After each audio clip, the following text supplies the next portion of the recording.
Islam is best کے معزز دوستوں، میں ہوں ثاقب رضا اور میرے تمام دیکھنے اور سننے والوں کو السلام علیکم۔ ایک مرتبہ پتھر توڑنے والے چند مزدور حضرت سیدنا وہب بن منبہ رضی اللہ تعالی عنہ کی بارگاہ میں حاضر ہوئے اور عرض کی، حضور، جس قدر مصیبتوں کا ہمیں سامنا ہے، کیا ہم سے پہلے لوگ بھی کبھی کبھی ایسی مصیبتوں سے دوچار ہوئے؟ آپ رحمۃ اللہ تعالی علیہ نے ان کی یہ بات سن کر ارشاد فرمایا، اگر تم اپنی مصیبتوں اور اپنے سے سابقہ لوگوں کے مصائب کا موازنہ نہ کرو تو تمہیں ان کے مصائب کے سامنے اپنی مصیبتیں ایسے محسوس ہوں گی جیسے آگ کے مقابلے میں دھواں، یعنی ان کی مصیبتیں آگ اور تمہاری مصیبتیں دھوئیں کی طرح ہیں۔ پھر آپ رضی اللہ تعالی عنہ نے فرمایا، بنی اسرائیل میں ایک عورت تھی جس کا نام سارہ تھا، اس کے 7 بیٹے تھے۔ جس ملک میں وہ رہتی تھی وہاں کا بادشاہ بڑا ظالم تھا، وہ لوگوں کو زبردستی خنزیر کا گوشت کھلاتا، جو انکار کرتا اسے قتل کروا دیتی۔ چنانچہ اس عورت کو بھی ان کے بیٹیوں سمیت بادشاہ کے سامنے لایا گیا۔ اس ظالم بادشاہ نے سب سے بڑے لڑکے کو بلوایا اور کہا، یہ خنزیر کا گوشت کھاؤ۔ اس مرد مجاہد نے جواب دیا، میں اللہ عز و جل کی حرام کی گئی چیز کو ہرگز نہیں کھاؤں گا۔ بادشاہ نے جب یہ سنا تو حکم دیا کہ اسے سخت ترین سزا دی جائے۔ اسے سخت ترین سزا دی جائے۔ جلاد آگے بڑھا اور اس کے ہر عضو کو کاٹ ڈالا اور اسے شہید کر دیا۔ پھر ظالم بادشاہ نے اس سے چھوٹے لڑکے کو بلایا اور اس کے سامنے بھی خنزیر کا گوشت رکھتے ہوئے کہا، اسے کھاؤ۔ اس نے بھی جرأت ایمانی کا مظاہرہ کرتے ہوئے جواب دیا، میں اللہ عز و جل کی حرام کی گئی اشیاء کبھی بھی نہیں کھاؤں گا۔ یہ سن کر ظالم بادشاہ آگ بگولا ہو گیا اور اس نے حکم دیا کہ ایک تانبے کی دیگ میں تیل ڈال کر اسے آگ پر رکھ دو۔ چنانچہ ایسا ہی کیا گیا۔ جب تیل خوب گرم ہو گیا تو اس نوجوان مجاہد کو تیل میں ڈال دیا گیا۔ اس طرح اس نے بھی جام شہادت نوش کر لیا۔ پھر بادشاہ نے اس سے چھوٹے کو بلایا اور کہا، یہ گوشت کھاؤ۔ اس نے بادشاہ سے کہا، تو ذلیل و کمزور ہیں، تو اللہ عز و جل کے مقابلہ میں کچھ بھی نہیں، تو مجھے اللہ عز و جل کے حکم کے خلاف کسی بات پر ہرگز آمادہ نہیں کر سکتا۔ جو تیرے جی میں آئے تو کر لے، لیکن میں اللہ عز و جل کی حرام کردہ اشیاء کبھی بھی نہیں کھاؤں گا۔ بادشاہ یہ سن کر ہنسنے لگا اور لوگوں سے کہنے لگا، کیا تم جانتے ہو کہ اس نے مجھے گالی کیوں دی؟ اس نے یہ سوچ کر مجھے گالی دی ہے کہ میں گالی سن کر طیش میں آ جاؤں گا اور فوراً اسے قتل کرنے کا حکم دے دوں گا۔ اس طرح یہ آسانی سے موت کے گھاٹ اتر جائے گا، لیکن میں ہرگز ایسا نہیں کروں گا۔ پھر اس ظالم بادشاہ نے حکم دیا کہ اسے سخت سے سخت سزا دی جائے۔ چنانچہ ظالم بادشاہ کے حکم پر پہلے اس نوجوان کی گردن کی کھال کاٹی گئی، پھر اس کے سر اور چہرے کی کھال اتار لی گئی اور اس طرح سے اسے بھی شہید کر دیا گیا۔ بادشاہ نے اسی طرح مختلف ظالمانہ انداز میں باقی بھائیوں کو بھی شہید کروا دیا۔ آخر میں سب سے چھوٹا بھائی بچا۔ بادشاہ نے اس کی والدہ کو بلایا اور کہا، میں تیرا بھی یہی حشر کروں گا۔ اگر تو اپنی اور اپنے اس بیٹے کی سلامتی چاہتی ہے تو اسے تنہائی میں لے جا اور اسے لے جا کر سمجھا۔ اگر یہ ایک لقمہ کھانے پر بھی راضی ہو گیا تو میں تم دونوں کو چھوڑ دوں گا، پھر تم من پسند زندگی گزارنا۔ اس عورت نے کہا، ٹھیک ہے، میں اسے سمجھانے کی کوشش کرتی ہوں۔ پھر وہ اپنے بیٹے کو تنہائی میں لے گئی اور کہا، میرے لخت جگر، کیا تو جانتا ہے کہ تیرے بھائیوں میں سے ہر ایک پر میرا ایک حق ہے اور تجھ پر میرے 2 حق ہیں؟ وہ اس طرح کہ میں نے تیرے بھائیوں کو 2 سال دودھ پلایا تھا۔ تیری پیدائش سے چند دن قبل تیرے والد کا انتقال ہو گیا۔ پھر جب تیری ولادت ہوئی تو بہت زیادہ کمزور تھا۔ مجھے تجھ پر بڑا ترس آیا اور میں نے تیری کمزوری اور تجھ سے اپنی شدید محبت کی وجہ سے تجھے 4 سال دودھ پلایا۔ میں تجھے اللہ عز و جل اور اس احسان کا واسطہ دے کر کہتی ہوں جو میں نے تجھ پر کیا، کہ تو ہرگز اس چیز کو نہ کھانا جسے اللہ رب العزت نے حرام کیا ہے، اور بروز قیامت اپنے بھائیوں سے اس حال میں نہ ملنا کہ تو ان میں سے نہ ہو۔ جب سعادت مند بیٹے نے ماں کی یہ بات سنی تو کہا، میں تو ڈر رہا تھا کہ شاید آپ مجھے خنزیر کا گوشت کھانے پر ابھاریں گی، لیکن اللہ عز و جل کا شکر ہے کہ اس نے مجھے تم جیسی عظیم ماں عطا فرمائی۔ پھر وہ عورت اپنے بیٹے کو لے کر بادشاہ کے پاس آئی اور کہا یہ لو، اب یہ وہی کرے گا جو میں نے اس سے کہا ہے۔ بادشاہ بڑا خوش ہوا اور اس کی طرف خنزیر کا گوشت بڑھاتے ہوئے کہا یہ لو، اس میں سے کچھ کھا لو۔ یہ سن کر بہادر نوجوان نے جواب دیا خدا عز و جل کی قسم میں ہرگز اس چیز کو نہیں کھاؤں گا جسے اللہ عز و جل نے حرام کیا ہے۔ بادشاہ کو یہ سن کر بہت غصہ آیا، چنانچہ اس ظالم نے اس مرد مجاہد کو بھی شہید کروا دیا۔ اسی طرح یہ بھی اپنے بھائیوں سے جا ملا۔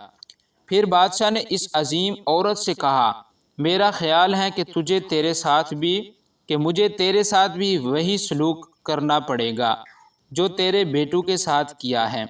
اے بڑھیا، تیری ہلاکت ہو، تو صرف ایک لقمہ ہی کھا لے تو میں تجھے منہ مانگا انعام دوں گا، اور جو تو کہے کہ میں وہی کروں گا تو صرف ایک لقمہ کھا لے، پھر عیش و عشرت سے زندگی گزارنا۔ یہ سن کر اس عظیم ماں نے جواب دیا اے ظالم، تو نے میرے بچوں کو میرے سامنے مار ڈالا، اور اب تو یہ چاہتا ہے کہ میں تیرے کہنے پر اللہ عز و جل کی نافرمانی بھی کروں۔ اپنے بچوں کی موت کے بعد مجھے زندگی سے کوئی سروکار نہیں۔ خدا عز و جل کی قسم، تو جو کچھ کر سکتا ہے کر لے، میں کبھی اللہ عز و جل کی حرام کردہ شے نہیں کھاؤں گی۔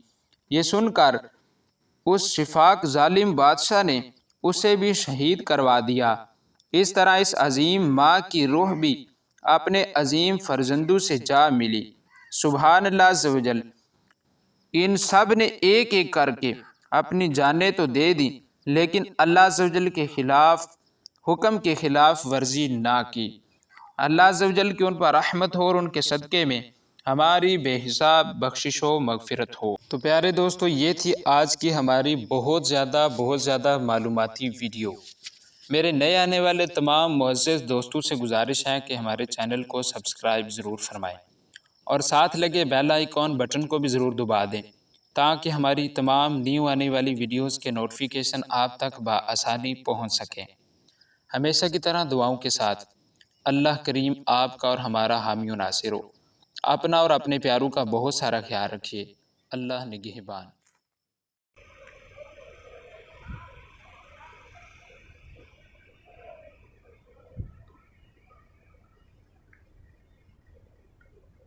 انشاءاللہ کل سے مقامی لوگوں کے لیے عمرہ کھل جائے گا۔ پھر مرحلہ وار 3 مرحلوں میں مکمل عمرہ کھل جائے گا آل کنٹری کے لیے۔ پہلے ابھی مقامی لوگوں کے لیے کھلے گا، پھر اس کے بعد زیارت وغیرہ کھل جائے گی، ادھر روزہ رسول بھی کھل جائے گا۔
ہوں خاک مگر عالم انوار سے نسبت ہے، میں کچھ بھی نہیں لیکن سرکار سے نسبت ہے، میں کچھ بھی نہیں لیکن سرکار سے نسبت ہے، میں کچھ بھی نہیں لیکن۔ عبدالعلیم بھائی جزاک اللہ، نادیہ رضا وعلیکم السلام، عنایہ سید وعلیکم السلام، جی انشاءاللہ ضرور۔ حنیف بھائی جزاک اللہ، عبدالعلیم بھائی، یا رسول اللہ تیرے چاہنے والوں کی خیر۔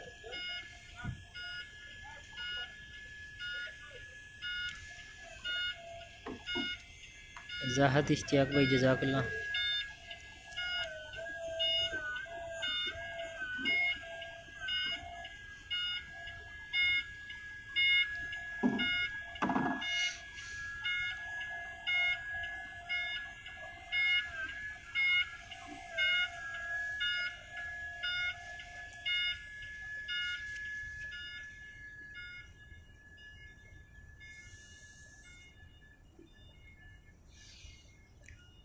روک لیتی ہے آپ کی نسبت، تیر جتنے بھی ہم پہ چلتے ہیں، یہ کرم ہے حضور کا ہم پر، آنے والے عذاب ٹلتے ہیں، یہ کرم ہے حضور کا ہم پر، آنے والے عذاب ٹلتے ہیں۔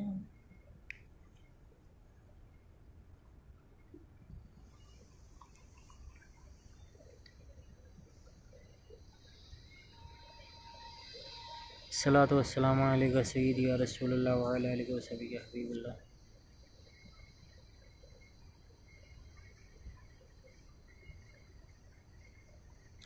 محبت کے ساتھ ساتھ درود پاک کا نذرانہ پیش کرتے رہا کریں جب آپ لائیو زیارت کروائی جا رہی ہو، اور لائیو کو شیئر بھی کر دیا کریں تاکہ سبھی لوگ جو دوسرے لوگ ہیں وہ بھی زیارت کر سکیں۔